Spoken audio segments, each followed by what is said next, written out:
blessed afternoon to you, our viewer. This is Women at the Front Lines right here on Civic Space, and we are coming to you from Center for Constitutional Governance, our center point, our coordination center.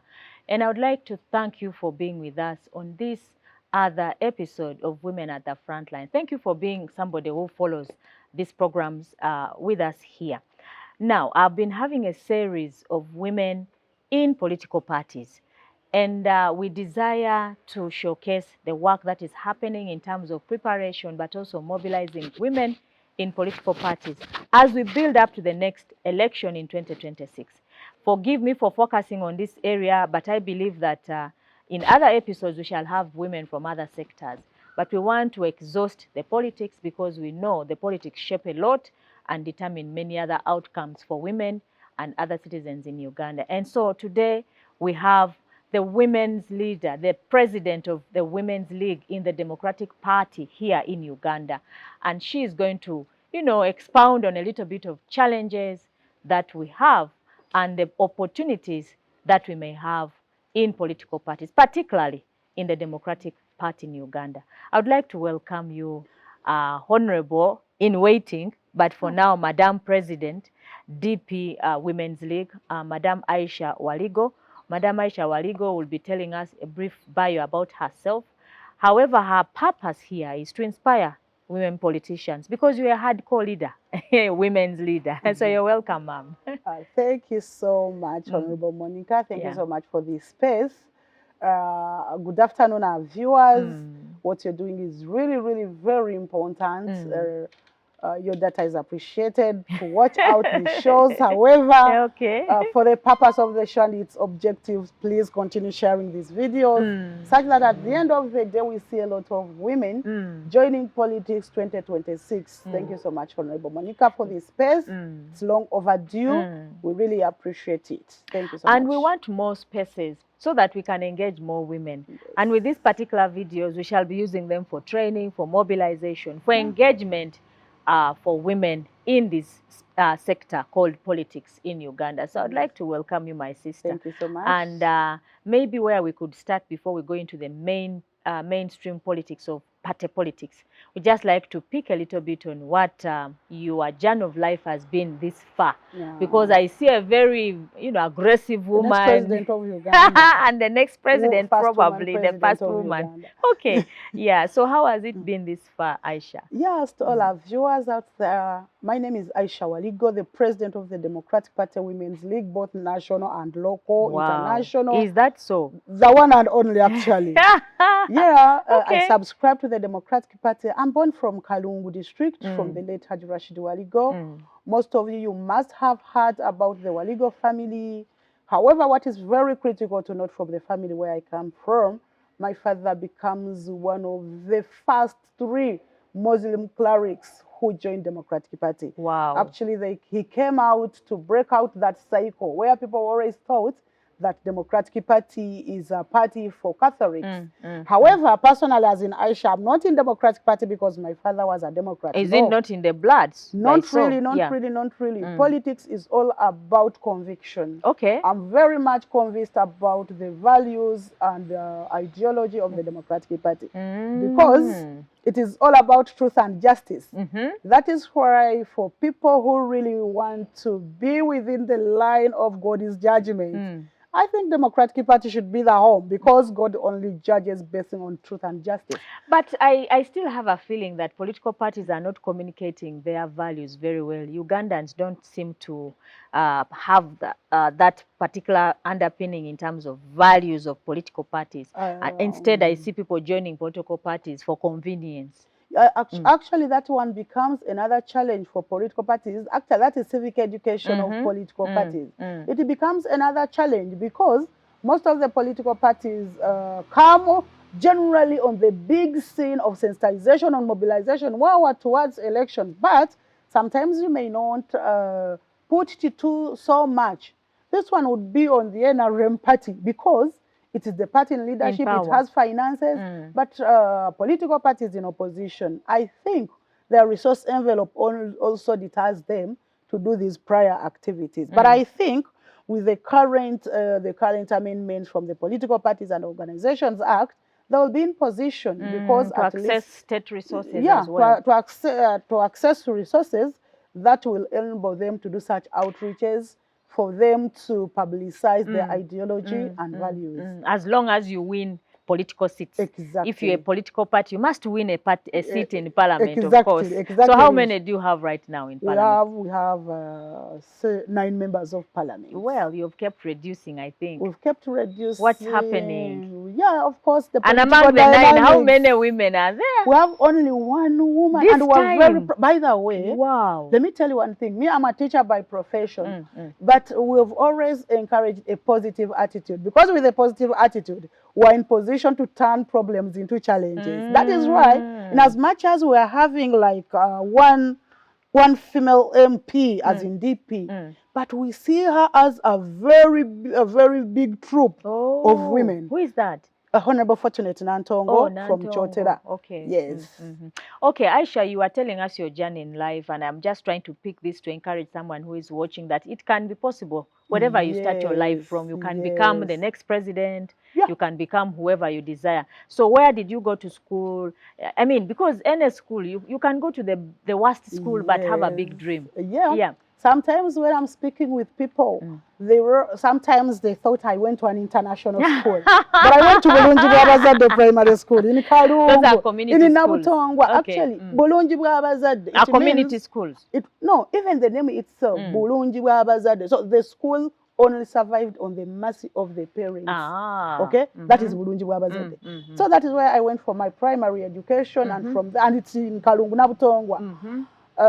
Then I went to Kalungu Girls Training Center, a school for the Sacred Heart of Jesus Sisters. That is a Muslim in a Catholic school. And that is one thing I've always talked about, an extraordinary school. Because as a Muslim, by the way, by the time I was there were only like 3 Muslim girls. Wow. But they gave us everything that a Muslim girl could get. They could even take us to the masjid. They could even give us the sheikhs to teach us. So sometimes I hear people giving sentiments about sisters, and like I'm wondering, what kind of sisters are you talking about? Because I went through a sister's school, but it is the best school I've ever attended. Why do you say that? Because the culture of the school itself was very much empowering to a woman. Very much. For us girls from Kalungu Girls Training Center, you cannot easily intimidate us. Secondly, we are self-motivated. What I've not done, I don't feel that it is right. I only do what I feel it is right. Though sometimes politics is giving us a little dynamic sometimes to understand the ground, but in most cases that school gave us that training, self-motivation, a school where there was no bell, a school where there was no cook, a school where there was no cleaner or matron, but we were only girls and we could do our things. You could only feel that something is wrong and you put it right. So it was a home away from home. But also the foundation was very good. No wonder I see this kind of Aisha. For a girl, the foundation is very, very critical. Very critical. The influence of people around you, the parents, the men in our lives as women, they determine a lot on how because actually those are sisters who could understand the entire person. Of a woman. Because for them having a boyfriend was not a crime, because they did a lot of counseling. So we could have the boyfriends, but the way we related to them gave us a lot of mileage. That is why we're very free women in society, but a little principle when it comes to certain things. So from there I went to Gombe Senior Secondary School for my A-level, and finally joined Makerere University, where I pursued my bachelor's degree in education. I'm a 311 teacher. Wow, you are a teacher. And yes, when I'm teaching, there is something unique about teachers, because I think in politics, the biggest number of professions we have are teachers, lawyers, and then some doctors here and there. So the doctors are very few, but the biggest numbers are teachers, because in reality, teachers are change makers.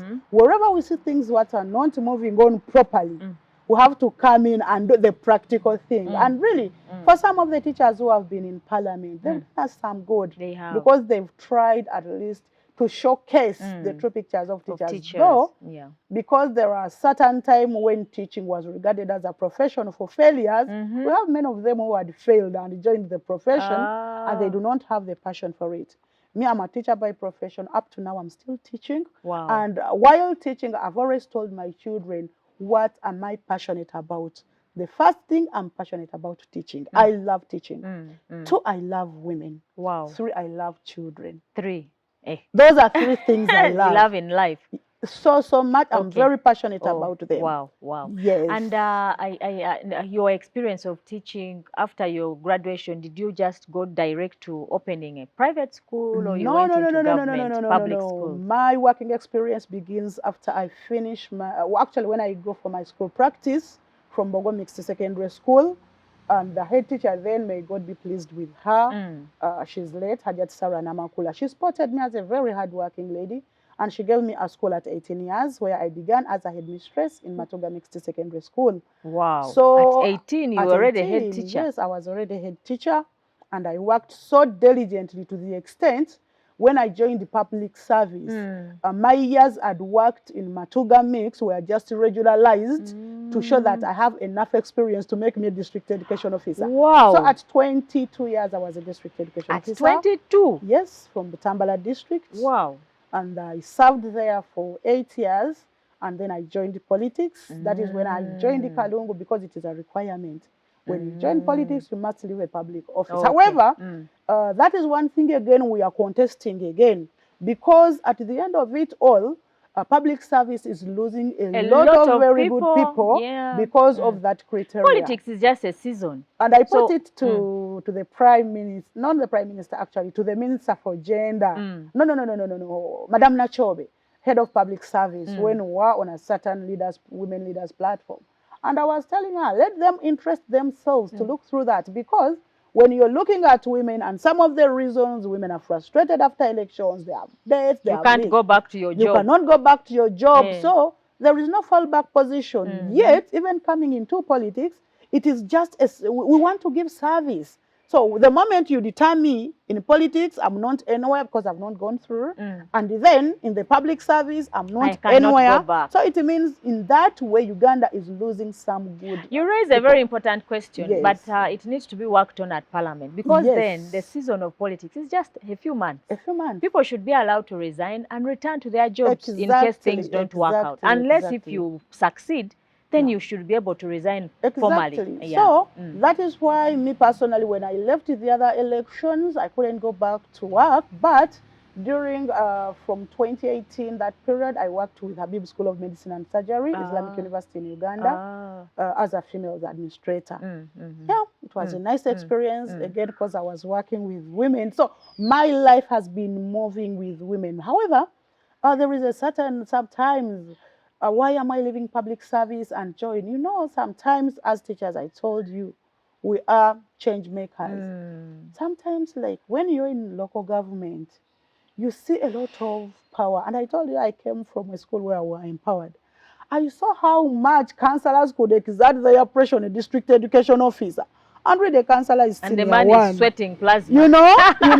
So, sincerely, because we are women groomed to have power, I decided to join politics, such that I can influence. Exactly, such that I can influence actually policies. So you have attempted mainstream elections in Kalungu. Yes. Where, in which position? Woman MP. I stood as woman MP Kalungu district on a DP ticket in 2016. But my election was rigged. I went to court. But I didn't get fair hearing there.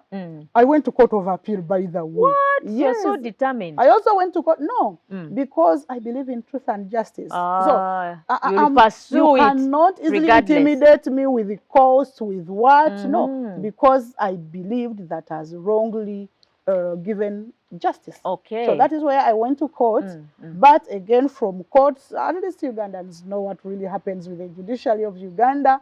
But I'm so happy, because even at the level of Court of Appeal, it was a draw. So for an opposition woman to get a draw from an NRM woman, it was really a very big tug of war. And that one gave me a lot of hope to know that my case had a lot of merit. Okay. So I went back to Kalungu in for 2021. Oh. Again as DP again. And these are some of the issues that are frustrating women. But when I went back, then the political dynamics of 2021 had changed a lot.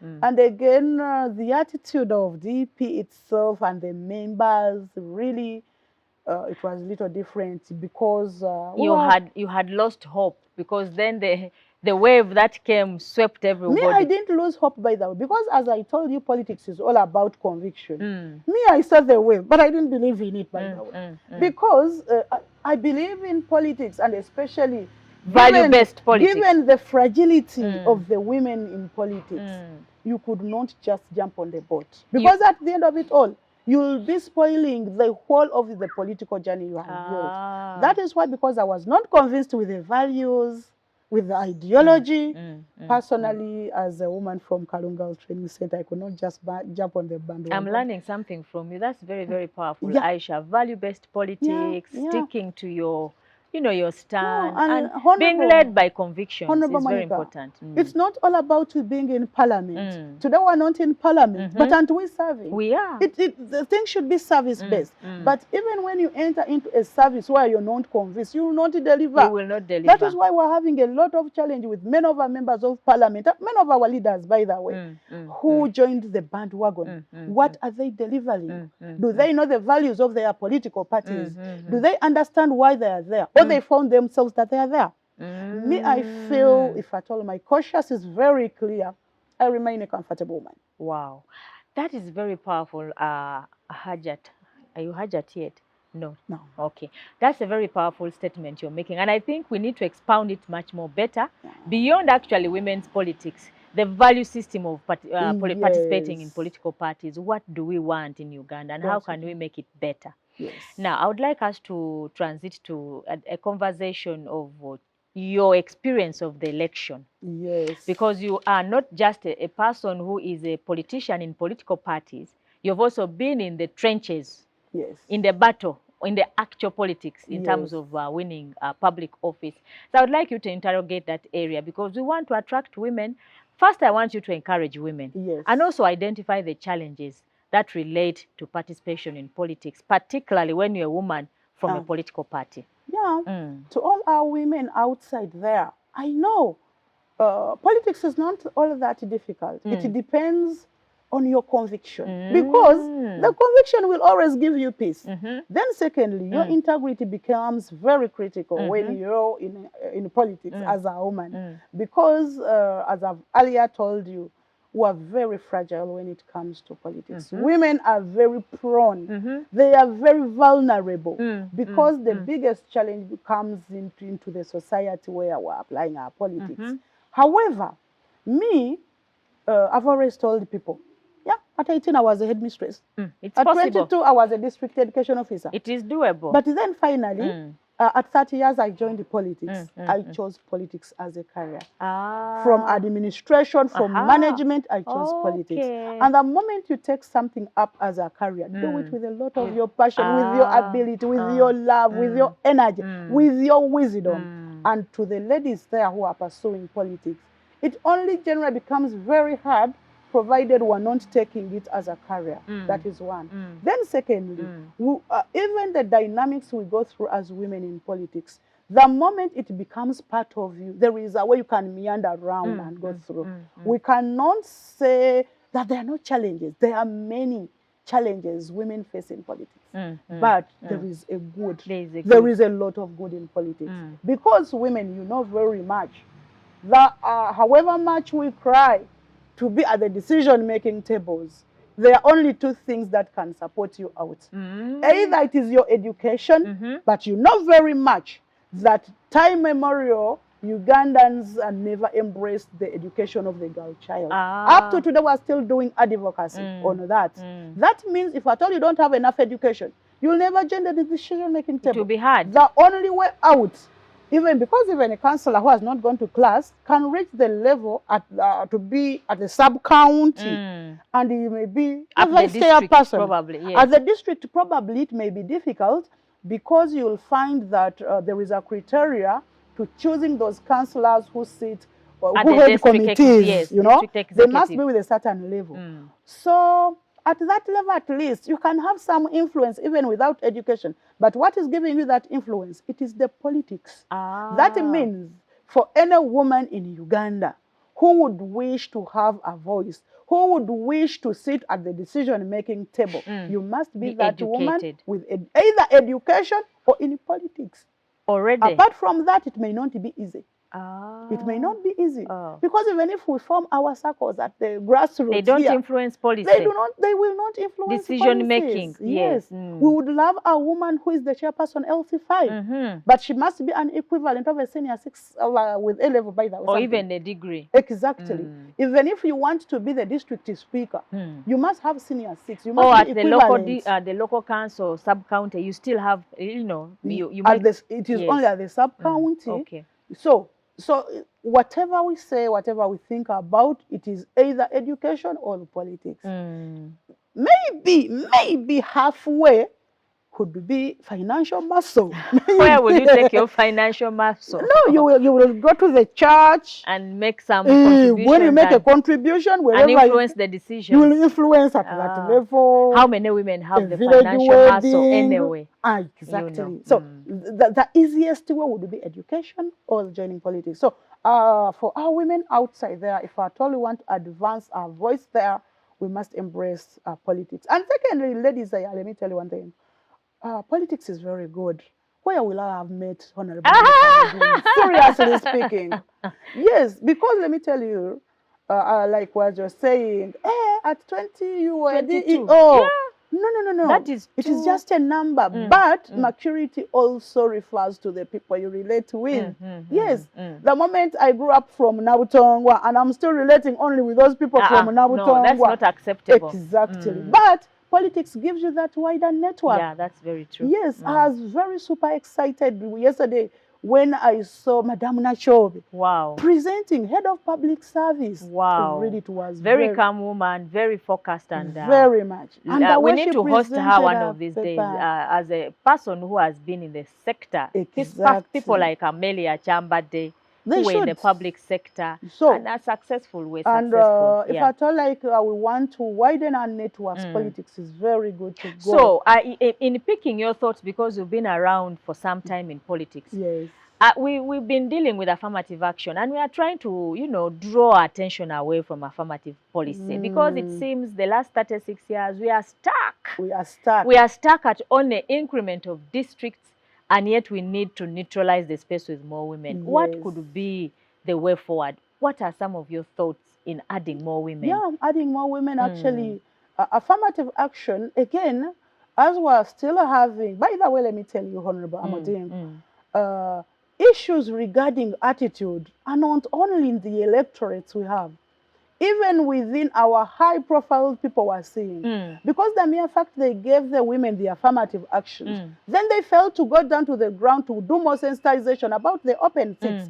I think they are also locked within a box that, after all, they have affirmative action. But as women, after realizing it, that, wow, so they are tied at this level, let us go move down, move out, and go out and sensitize. Because you cannot believe that in a parliament of 526 members of parliament, you leave alone the 166 affirmative action seats. But then when it comes to the open seats, which are almost 400, we only have 26 women. That is the test. What is not happening That really? is the real test we have, yes. So, but what is making that issue a test for us is because the electorate is non-sensitized. That is point number one. The electorate is non-sensitized. What should we do about that? The first thing, even civil society organizations, even the government, it is mandate to teach, because as if it is a deliberate move to leave the electorate ignorant. Yes. Okay? Really, why can't government, as it assigns man on different programs, put up a program for sensitization for people to understand it clearly? Because the challenge is, the woman goes to an affirmative action seat. They will ask, hey, you're coming for a many seat. People do not understand that is a seat that can be taken up by either Aisha or Joseph. Okay, so we need to do a lot of sensitization. Government should come out, and by the way, government should not fear a society that is really enlightened, because it gives it more credibility. More credibility. That is why more sometimes, output, more production. More production, more everything. You make a very important So point. I think the government... So we need to sensitize the public, to change the culture, then attitude. Secondly, even amongst us women ourselves, I think it does not make a lot of sense for 8 women to stand as women MPs. I find it's really queer. You're 8 women, but there are 4 other seats. But these other 4 constituencies in your district, each has 2 male competing. And I feel at that level we have a comparative advantage, because if at all as a woman you mobilize the block vote of your women first. That is a very strong, important point, Aisha. Dealing with the women ourselves. I think that's the biggest challenge we have to deal with our inner self as women, because we must understand our agenda. And our agenda is increasing the number of women in leadership. Okay? It is not all about trying it out. No. Going to win. Going to win. But women a lot of times complain about resources. How do I start? You know, these issues of networks. I am a woman from Kalungu. Nobody knows me. How do I start? You know, those kind of things as well. That is where sometimes we come in to blame some women who have been there. They have not taken up the mantle to lift up another woman. It is really, really very encouraging. Honorable Monica, I've seen you as a mentor. You have mentored many women. You've given it all. But it really brings us down as women. To see women confronting one another instead of lifting one another. And one time I was telling some women, our role is to support the Prime Minister with the best of our ability. Whichever she way. Needs us in whatever way. Not even criticizing her. But then you find a fellow woman criticizing her over on social media and everywhere. The challenge is that many women have not appreciated how difficult it is as a woman even to occupy that seat. And secondly, let me tell you one thing. And amongst us women, because if at all we come a little closer, women were good at judging from a distance. Honorable Monica is not an easy woman. Aisha is not an easy woman, only because she saw you on TV. But me, one of the role I've played of late, I'm telling women, there is no office that opens that does not need people. Even if it is the office of the president, it needs people. It needs people. That is why it is there. So we are encouraging women to start using offices. Then secondly, that we have to deal with the inner fear. Women have a lot of fears. However, it's not even women alone. These challenges and the stereotypes in society are a challenge. Like a woman has to choose between a marriage and politics. Why do I have to choose? Because we have the fear. And I'm not married. And what if I'm not married? What will the people say? The people say, we are still working for the people, we're not working for ourselves. But we must first empower ourselves so that we can empower others. Otherwise, you cannot say that you're empowering when you're not empowered yourself. Wow. So we need to be empowered first so that we empower others. I think you have given me very, very strong points. As you're talking, I'm reflecting on things that we have not done yet. We shall me be and there. You, Aisha, and other people, of course. There. There are so many things that we still have Honorable to do. Monica, don't get worried. Don't feel any fear. A journey of 100 miles begins with something. And with a positive attitude, we have learned to turn problems into challenges. Absolutely. And I would like us to turn this challenge of lack of understanding by the public into a challenge that we confront in terms of sensitizing the public, first of all, in terms of understanding why women must be in politics, also why the general seats are for women as well. Changing, I think we need a lot in that area. Honorable Monica, something small. Some of these things, they appear to be a little deliberate. Because when you look and read about they call them the NRA war something. You know, when you read the mustard seed and you see how the guy is boasting about beginning with 7 guns. people. But here in Uganda, we have 1,000 Monicas, 100 Aishas. And they are not coming out. We should come out. We should come out. And it's a challenge we are putting to ourselves because, let me tell you, for the best diagnosis, we must give the best medicine. We cannot sugarcoat our challenges because we believe we're not angels. Yes, it is good we're seeing the challenges and we believe we shall be there. Wow, you have summarized all the issues we face in terms of challenges as women in politics. And you have also given us a solution way forward. I know we are going to work with you beyond this program in terms of ensuring, one, we challenge women outside in these civil society and many other spaces, public and all that, to come out. Number two, also to empower ourselves to get enough information. Number three, also to participate in fundraising and things that are necessary. So that is very important. Now, I would like you to move a little bit as we wind up the program in terms of the discussion around yourself as a party. As a party. Why should women come out to you as a political party?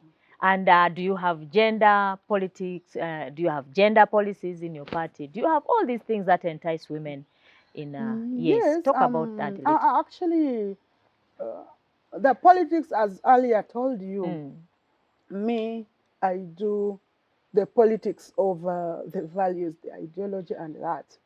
I'm so happy that just 1 year, when I became the woman leader in the Democratic Party, the president of the DP Women's League, I've been able to push for the Women's League to become a semi-autonomous organ. What does that mean? We do our things. We just do in consultation. We just don't wait for the mainstream to do it for us.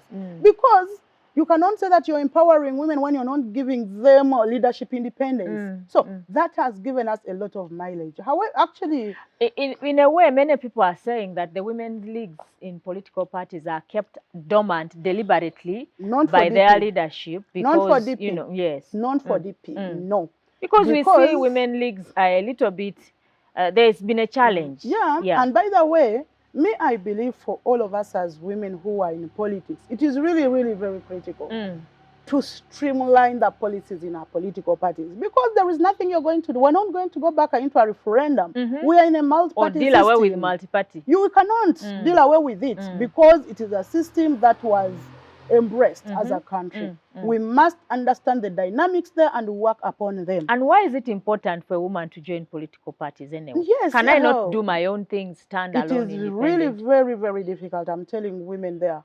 In as much as you may have participated as an independent politician, as a woman, because remember, given how fragile we are in politics, the moment you fail as an independent, the next 5 years you're not anywhere. But the moment you belong to a political party, automatically there is a structure within your political party that at least will give you a platform to fall back to. The independent status does not give you another platform. That one can only call out for a woman who has a lot of money to sustain that. Otherwise, without you, how will you sustain it? How will you pay the media? How will you pay everything to keep you on scene for the next 5 years if you didn't go through? It can only work for that one who has gone through, but even then you see them, even after they go through, again when they reach parliament or councils, they start aligning. You align. They align to certain political parties. So that is the importance of it. Coming to my political party, DP, you know it very well. It is not any matter to be debated. DP has been the nursery bed of all Ugandan leaders. Even President Museveni was a DP. Except that me. I've not been in DP before. But you are a very good friend.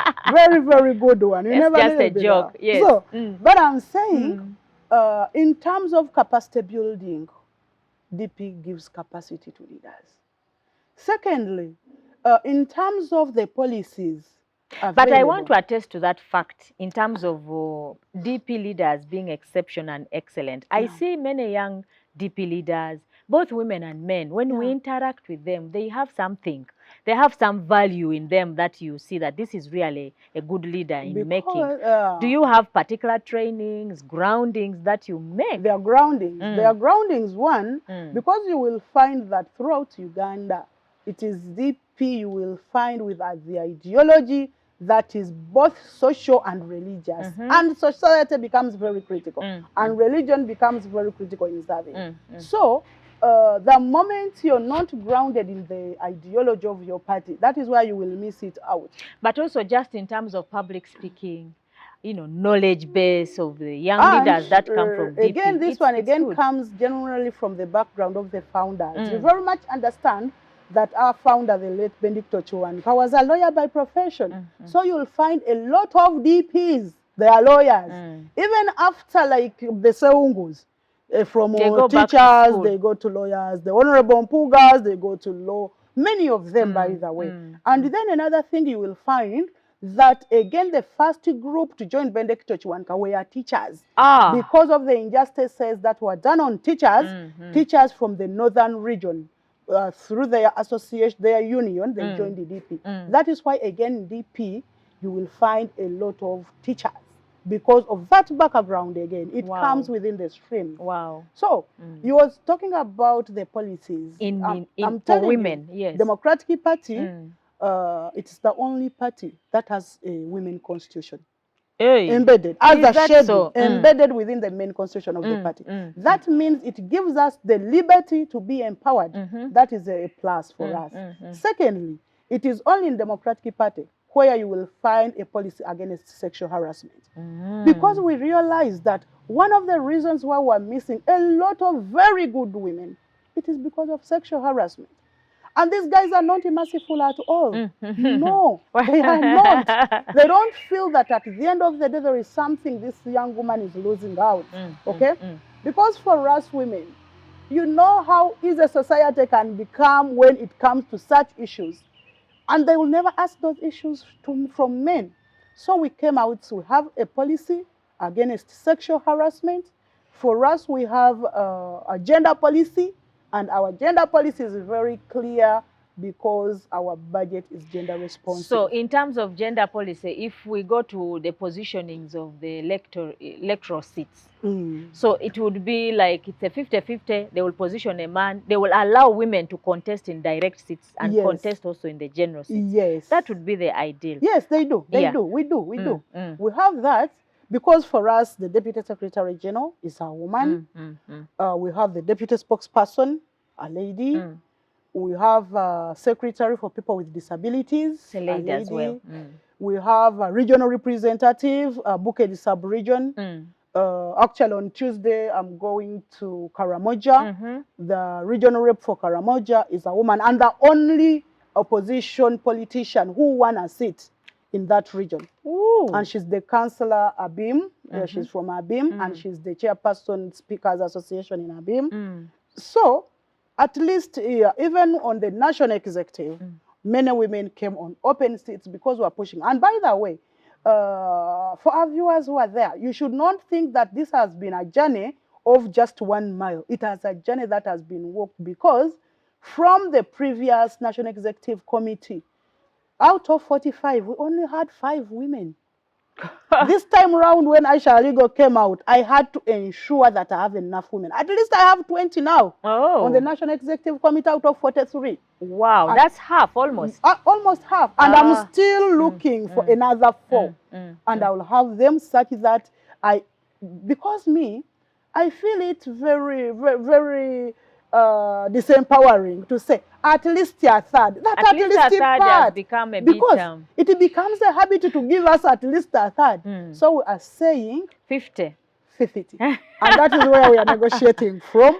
And I know by the way, I'm very grateful. The leadership of DP is very responsive about gender issues. But I must tell, for us as women, it's not all about being women. We must have something to put on table. Absolutely. It's not just like they wake up and say that because Aisha is the president of the league, we should do this. No.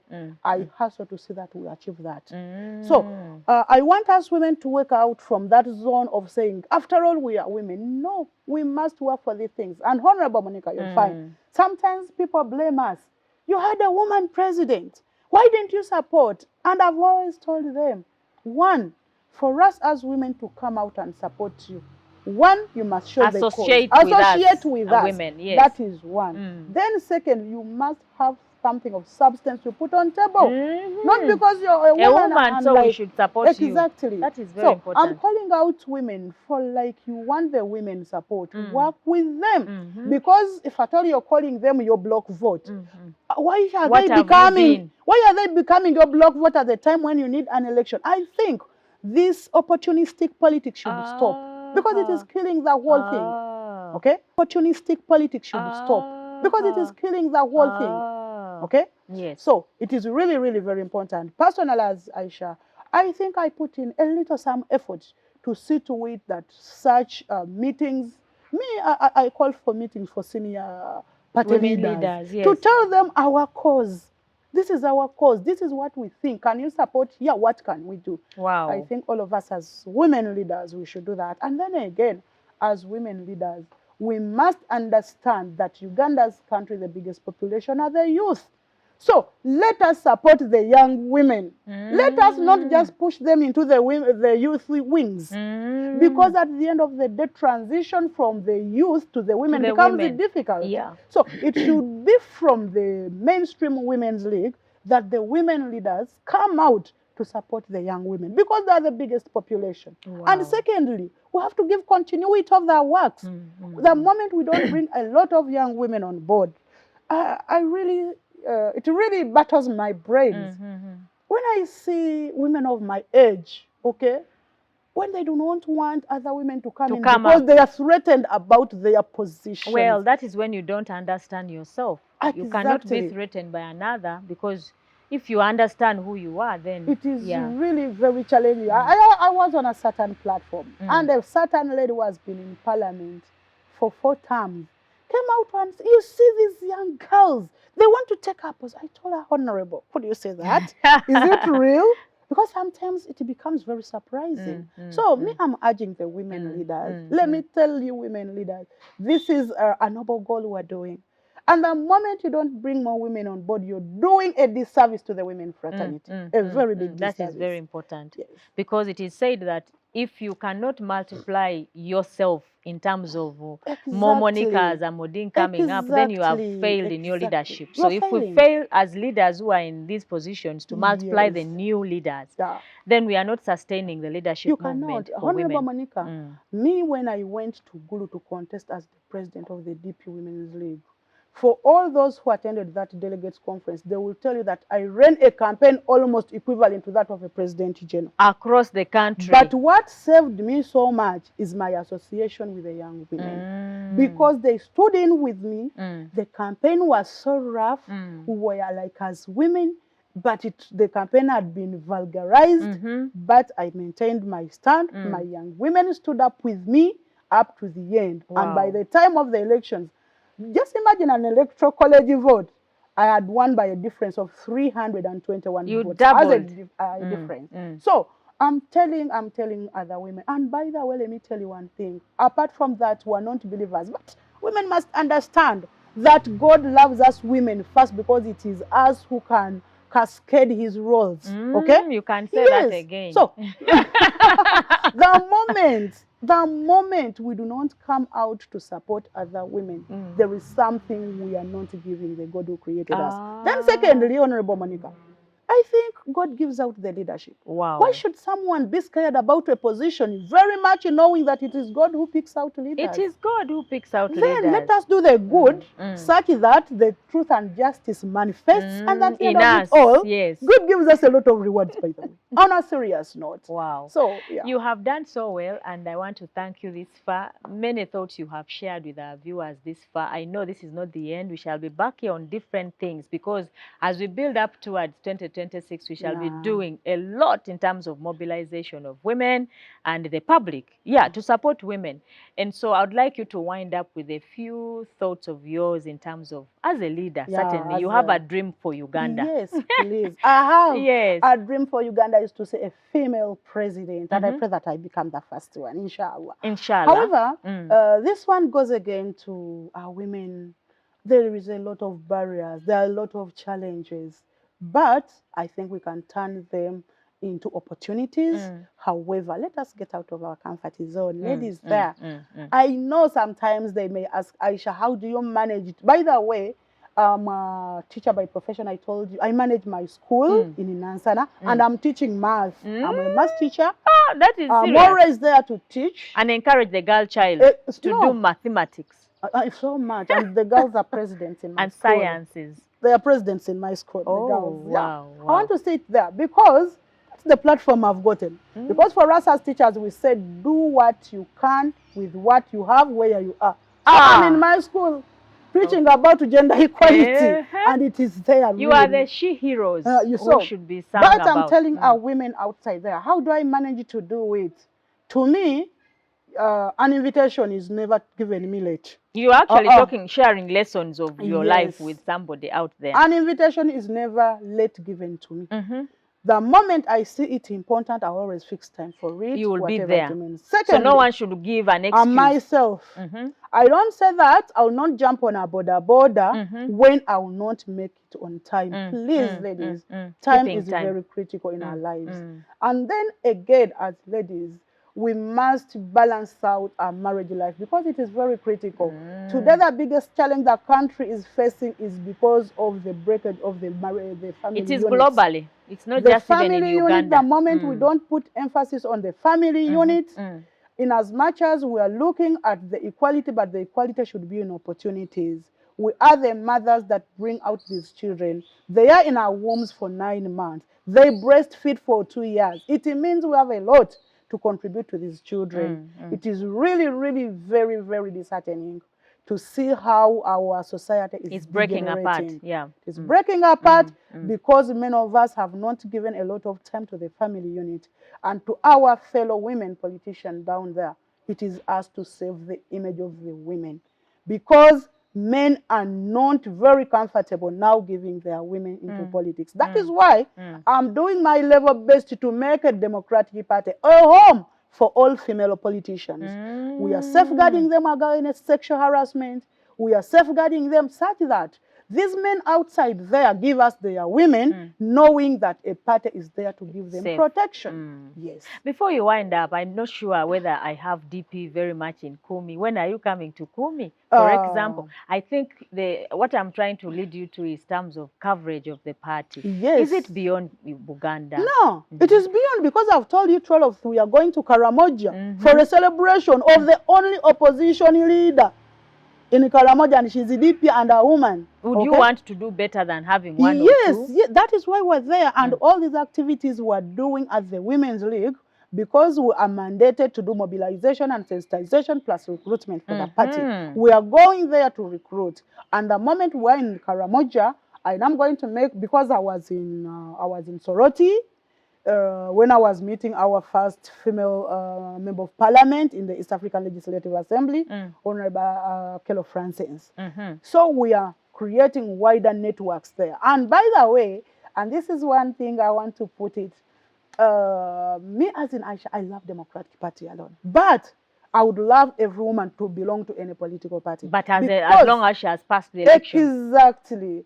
She should belong to certain political parties. Because our broader perspective as women in politics is to have a bigger number. So if you're NRM, be there, it is okay. But you do the delivery. Talk about the women Don't embarrass us. Don't embarrass us. Yeah. If you're UPC, be there, but you do the women work. Because at the end of it all, one by one, makes a bundle. So we want a bundle of programs. We want a bundle of women-sensitive policies. We want a bundle of decision-making leaders at the table. You can say we want the country as well. We want the one actually. We want to take over. No, why are we shy about that? Taking over. I mean, yes. No, we want to take it over, but success is a result of careful planning. You are right. We must plan very carefully because leading a country, let me tell you, Honorable Monica Amoding, this country is ours. There can be plan B, but there will never be country B. So the moment we mess up our country as women, our children are going to die. So now that is why we must prepare for it very well, so that by the time we get a woman president, we are in position. But I'm very sure, even now, we have women who have gotten the ability. Monica, you have that ability. You can become the president. Please wait. It is all about humility. Now, before you excite me in that way, I would like you to just, we've been having a discussion in all these spaces around. I know it's a highly political matter, but also in this women's space, we should be able to engage in deeply, polarizing issues of politics sometimes. Yes. So this conversation of NUP and DP and then also other parties taking on NUP in a way, I don't know what comment you want to have, but you are giving a very good feedback that it's not about the individual, it's about the political contribution. It's not even about the party itself, but you and your contribution. So I just wanted to pick your thought in terms of encouraging parties to work together. Because if you are talking of changing as being an alternative government, how will you be an alternative government with this kind of conversation and let me tell we are you, having? Because all our political parties in Uganda are led by men, and they have failed to give the best gift to the Ugandan of working together. That is why women are coming out. At least for the Ugandans to see that at least women can work together. For us, we sit within our inter-party women's platform and we agree. And you will never find us insulting one another. I made an argument somewhere actually and said maybe IPOD is failing because we have men on the negotiating table. Supposing we had more women on that table. I don't think the issue of IPOD, which I may not delve so much into, they are the issues that are bringing out political parties to fight. No. However, sometimes you may find the way the image of DP has been dented. Sometimes it needs a rebut on a serious note. Because let me tell you one thing, no one has gotten the monopoly over insults. No. And sometimes you give me in cash, I give you in cash. Back in cash. But that one does not manifest that I'm not politically mature. Once in a while, I'll keep quiet because DP had kept quiet for quite some long time. But now, Ugandans at least may think that some political parties are immunized. Or are you struggling for the Buganda seat because then NUP has also taken over your positions a lot in Buganda? Maybe it's a battle in the backyard. No. Because DP has been dominating the central region. No, in many it cannot be a battle in the backyard, but this is a battle of principle. Okay. As I told you, for truth and justice, let them tell the truth. Let them tell the truth. And the truth because we they don't know the truth. They know the truth. It lies with them. Okay. Yes. Yeah, Aisha, we have done so well. I want to thank you so much for being here and engaging with the public, and not letting me down. Because as usual, like you've said, when you are invited, you are always around. But I just want to pick your last thoughts. You are speaking to women, maybe amongst our viewers who we shall, send these videos. We will be having a woman somewhere out there. So I'm giving you an opportunity as DP now to mobilize on Civic Space TV in your last statements. So that maybe women like myself and others, those who are of my level, can join your party. What is wrong with that? This is really, really very humbling. Thank you so much for all the women outside there. I'm not castigating any political party. You're there by choice. And we really appreciate that you're there, provided you're doing a job to add on the women voice. We are very grateful.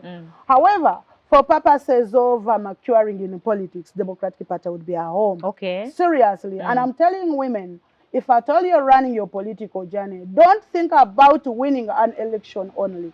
Aisha, I've not won any election, but I'm serving. Democratic Party has given me this space. Okay. And secondly, it has given us an opportunity as women to be empowered. We do things sometimes. It is really very important that you go, even if it is a mistake. The wrongest challenge is failure to take a decision. Even if a decision is wrong, take it because experience becomes the best teacher. Democratic Party gives that space to women. That is why you've always said that Democratic Party is a party for brain power. And by the way, Democratic Party is not an individual party. And from here, I want to tell people to disassociate the political party from the leader himself.